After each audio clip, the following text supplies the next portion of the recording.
மதுரையை அரசாளும் மீனாட்சி அம்மன் பற்றிய வரலாறு. மீனாட்சி அம்மன் மதுரையில் பிறந்ததாக கருதப்படுவதால் அம்பாளின் சன்னதியே முதன்மையாக உள்ளது. அம்மனை வணங்கிய பின்பே சிவபெருமானை வணங்கும் மரபு கடைபிடிக்கப்படுகிறது. மதுரை மாநகரத்துக்கு பெருமை சேர்க்கும் வகையில் மீனாட்சி அம்மன் கோவில் திகழ்ந்து வருகிறது. நகரின் மையப்பகுதியில் மிக பிரம்மாண்டமான கோபுரங்களுடன் கம்பீரமாக காட்சியளிக்கும் மீனாட்சி அம்மன் கோவில் உலக பிரசித்தி பெற்றதாகும்.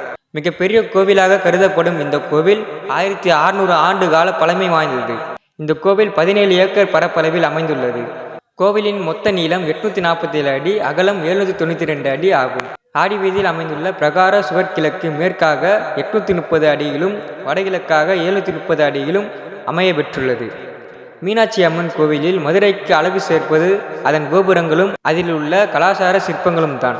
மொத்தம் 12 கோபுரங்கள், தங்கத்திலான கோபுரங்கள் 2 என 14 கோபுரங்கள் உள்ளன.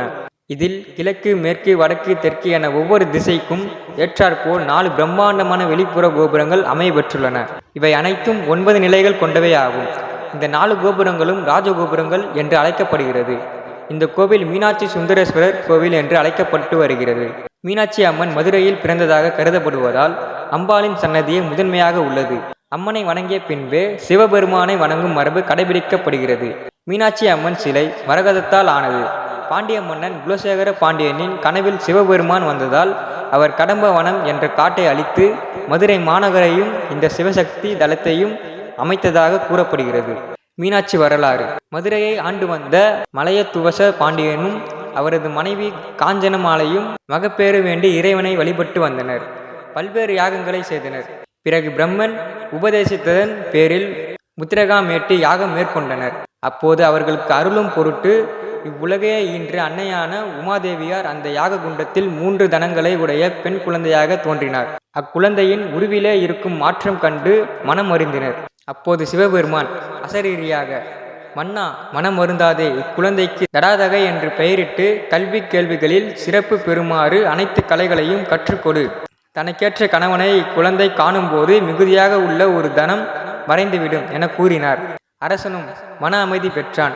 ஒருவன் பிறக்கின்ற போது பரஞானம், அபரஞானம், தன்முனைப்பு என்ற ஆணவம் ஆகிய 3 தனங்களோடு பிறக்கின்றான்.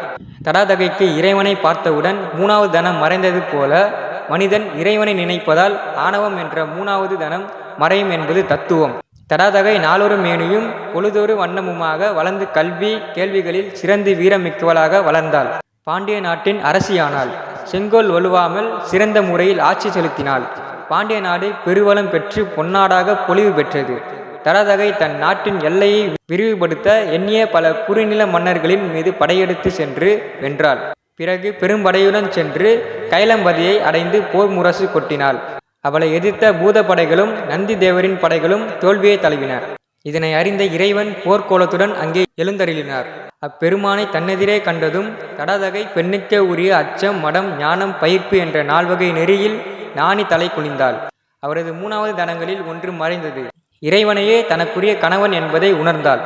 இறைவன், நீ மதுரைக்குச் செல், இன்றைக்கு 8ஆம் நாள், நாம் அங்கு வந்து உன்னை மனம் புரிவோம் என்று கூறினார். அதன்படியே தடாதகை மதுரையை அடைந்து மகளிர் அட்டமங்கலத்தோடு எதிர்கொள்ள அரண்மனைக்குள் புகுந்தாள். இறைவனுக்கும் தடாதகைக்குமான திருமண நாள் குறித்து பல நாட்டு மன்னர்களுக்கும் ஓலை அனுப்பப்பட்டது. வீதிகளும் மாளிகைகளும் அலங்கரிக்கப்பட்டன. தேவர்களும் முனிவர்களும் திருமாலும் வந்திருந்தனர். மேலும் பல நாட்டு மன்னர்களும் திரண்டு வந்திருந்தனர். பங்குனி உத்திய பெருநாளில் திருமணத்திற்குரிய நல்ல வேளையில் இறைவன் தடாதகையை மணந்தார். சுந்தரபாண்டியன் எனும் பெயருடன் மதுரையை ஆண்டு வந்தார். அதன் பிறகு முருகனின் அவதாரமாக வந்து தோன்றிய உக்கிரகுமார பாண்டியனுக்கு முடிச்சூட்டி விட்டு மீனாட்சி சுந்தரேஸ்வரராக இறைவடி வாயினார் என்பது இத்தல வரலாறு. மீனை ஒத்த கண்களை உடைய தடாதகை மற்றும் மீனாட்சி அம்மை என்ற பெயருடன் கோவில் கொண்டு விளங்குகின்றாள். தன்னை வேண்டிய பக்தர்களுக்கு அருளியவாக மீனாட்சி அம்மை இத்தலத்தில் அருளுகிறார். தங்கள் மஞ்சள் குங்குமம் நிலைக்கவும் தைரியமாக பேசவும் மீனாட்சிய கதி என பக்தைகள் தவம் கிடைக்கின்றனர். இதனால் தான் பெண்களின் தெய்வமாக இவள் கருதப்படுகிறாள். மீனாட்சி என்பது மீன் போன்ற அழகிய கண்களை உடையவர் என்று பொருள்படும். மீன் முட்டையிட்டு தனது பார்வையாலேயே குஞ்சு பொறிக்கும். அதுபோல உலகத்து மக்களுக்கு தன் அருள் பார்வையால் மீனாட்சி நலம் தருவாள் என புராணங்கள் போற்றுகின்றன. மீன்களின் கண்கள் இமையில்லாமல் இரவு பகலும் விழித்து கொண்டிருப்பது போல தேவியும் கண்ணை இமைக்காமல் உயிர்களை காத்து வருகிறார் என்று ஈராஸ் என்ற அறிஞர் கூறுகிறார். கருவறையில் மீனாட்சி அம்மன் 2 திருக்கரங்களுடன் கிளியுடன் சென்று ஏந்தியபடி காட்சி தருகிறார். கருணை பொழியும் கண்களுடன் அகிலம் எல்லாம் அருள் பாலிக்கும் அன்னையை காண கண்கோடி வேண்டும். இவரை வணங்கினால் சகல ஐஸ்வர்யங்களுடன் கூடிய வாழ்க்கை அமையும் என்பது பக்தர்களின் நம்பிக்கை. ஒரு குடும்பத்தில் பெண்கள் கைவோங்கி இருந்தால் அந்த வீட்டில் மீனாட்சி ஆட்சி நடக்கிறதா என்ற பேச்சு வழக்கில் உள்ளது. அந்த அளவுக்கு மீனாட்சி அம்மன் புகழ் இன்றளவும் கொடிகட்டி பறக்கிறது. இந்த பதிவு உங்களுக்கு பிடித்திருந்தால் லைக், கமெண்ட் மற்றும் ஷேர் பண்ணுங்கள் மக்களே. மீண்டும் சந்திப்போம். ஓம் நம சிவாய.